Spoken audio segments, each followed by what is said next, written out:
What's going on there, nerds? Hey, oh, sorry. I didn't get my lunch in today, I need to start eating earlier in the day, I know. But yeah, what's going on? We're gonna do a zombie movie today. It's gonna be great. It's gonna be bloody. There's gonna be flesh being disemboweled, the living dead returning to the grave to eat your flesh. And so many fucking horror movies out there that pertain to the zombie genre. That's right. The zombies, they go in waves. Us horror fans, we go crazy for the zombies for a while, but who started it? Who started making the zombies so freaking special? George A. Romero did, God bless his freaking soul. He came out with A Night of the Living Fucking Dead, which is still a big classic to this day, which would lead to Dawn of the Dead, and the third one, and then the third one in the series, one that people say is the best one. Of course, it didn't do so well in the movies at first, but over time it developed I'm going to say it, a cult following. Yeah, so today we are going to review the 1985 special Day of the Dead, directed by George A. Romero. 1985, like I said, wow. It's been 40 fucking years already. Jeez, oh freaking man, that's crazy. And my friend Terry, he told me, hey, you should review this movie, or I'm gonna, do something to you while you're asleep. And I said, well, you can do that either way. I might enjoy that. On the way, I'm sorry, I'm being a sick piece of shit. I'm sorry.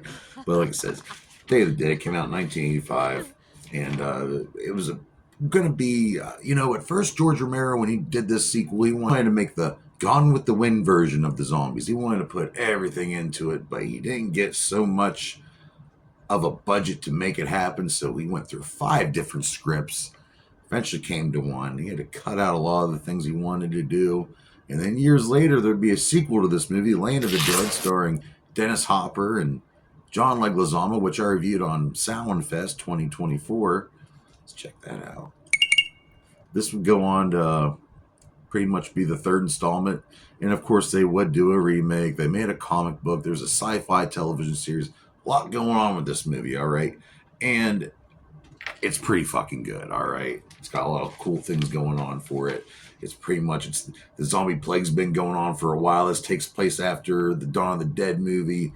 So there's still zombies creeping around, and people are in the military, and they're holed up underground pretty much. They're under these underground bunkers, and people are starting to lose their freaking mind being stuck underground all the fucking time. And they end up like playing with the zombies as like a time for relaxation almost. And then they have to go out there, and there's this doctor chick. She's freaking awesome in the movie. She's trying to make sense out of everything. There's this crazy general who's freaking losing his damn mind and being very misogynistic and rapey as hell. Yeah, it's very true, actually.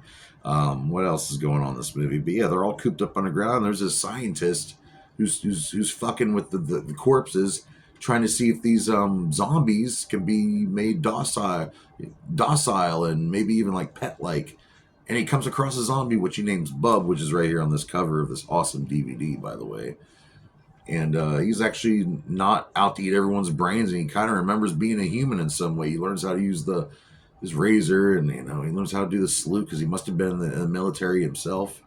Really cool things going on in this movie. Starts off with a freaking nightmare scene, one of the greatest openings to any horror movie, in my opinion. I love it, but it's got a good cast. Like I said, George A. Romero, he wrote and directed this movie, and he wanted to make this thing a banger.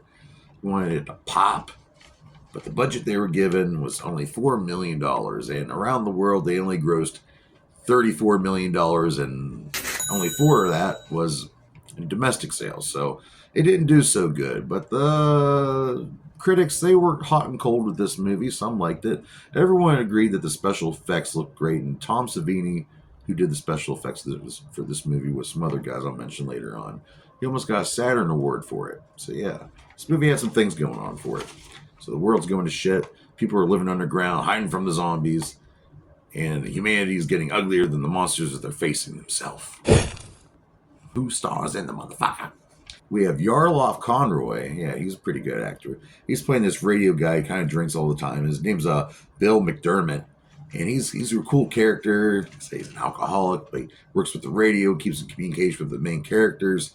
and he's noticing the decline in the inside where all the humans live now, and the fact that the military guys are fucking going crazy, and it's getting ugly for everyone around, and in particular we have Terry Alexander playing John, the Flyboy. He's the pilot. He's the only, of course, on all these zombie movies, there's only one guy out of everyone there that can fly out of there with an airplane or a helicopter, just like in Dawn of the Dead. Everyone knows Dawn of the Dead. You know, they park their helicopter on the roof of the mall because they're running out of, resources. So they have to chill out at a mall. We have Sherman Howard playing Bub, the zombie I mentioned earlier. He was kind of remembers some of his past life. He's kind of a cute zombie. He seems kind of cuddly, but is he? We have Richard Liberty playing Dr. Logan. They kind of consider him the Frankenstein doctor, the one who's, hey, we can reteach these things, and everyone else is like, fuck that. They're zombies. They're dead. We need to get them on the ground and not walking around. And but he's a really good character. And George A. Romero wrote this part just for Richard Liberty, who also worked in the movie The Crazies from back in the day. That's an old one too. We have Joseph Pilato playing Captain Rhodes, who's a goddamn piece of shit. And wait till you see what happens to this motherfucker. Be like I said, he's just kind of like he's losing his mind, and his power's going to his head. He's got a few guys around him that kind of follow him around and do whatever he says. But everyone else is noticing this guy's losing his fucking lid. We need to get away from him as soon as fucking possible. And then we have Anthony DeLeo Jr. playing Miguel. And this guy's losing his damn mind. He's seen so much murder and death, and he's almost had so many brushes up against death so many damn times. He's just losing his mind. He's dating the main character. There's Dr. Sarah Bowman, played by Lori Cordell, and she is awesome in this movie. They made a lead female character, kind of a hero. She's smart. She's not a pussy, and she's trying to figure out. She's trying to make things work. She's got humanity left in her. She's a great, great main character for this movie.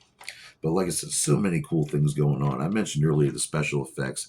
Tom Savini was involved in that, along with, I'm going to say his name, Greg Nicotero. Yeah, that's right. And Howard Berger, they were all part of this. And like I said, Tom Savini was nominated a Saturn Award for Best Special Effects. And this movie has a lot of great special effects.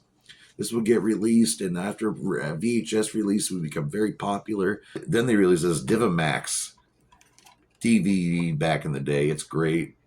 It's got a lot of cool things on the inside, some extra art. Whole two discs. One of them just loaded full of bonus material, interviews, and commentaries, and all that stuff. A really cool find. Of course, there's a Blu-ray. I don't have that, but I have this. This is a cool thing to find and get a hold of if you're a horror movie collector. And I like the whole idea of this movie because they're kind of humanizing the zombies in a while. Meanwhile, the humans, especially the ones that control Captain Rhodes and his boys, they're turning into the monsters. They want to just take over in the most sadistic and vile way, and they're having fun playing with the zombies, killing them for fun. Meanwhile, they're putting people in danger just from having fun. And you see some of this going on in the movie. So these people are planning to get the hell out of there. Well, this Captain Rhodes noticing, and this crazy scientist has got this bub guy, and it's really cool characterizations in this movie. Awesome. The cinematography is by Michael Gornick, who did a lot of work on Creep Show, which is another movie I have reviewed. It's one of my favorites of all time. A lot of this movie was filmed at Fort Myers and Sabinell for the above ground scenes. But there's a bunker scene that was filmed in Wampum, Pennsylvania, which is not too far from where I lived, and I actually did live there for about a year. And it was right in my backyard. I can't believe I was that close to where this place was filmed. And of course, I'm not that far from Pittsburgh, where they filmed Dawn of the Dead, which is, I'm just surrounded by horror goodness. Plus, that Christmas Story house is not too far from here, but that's not a horror movie.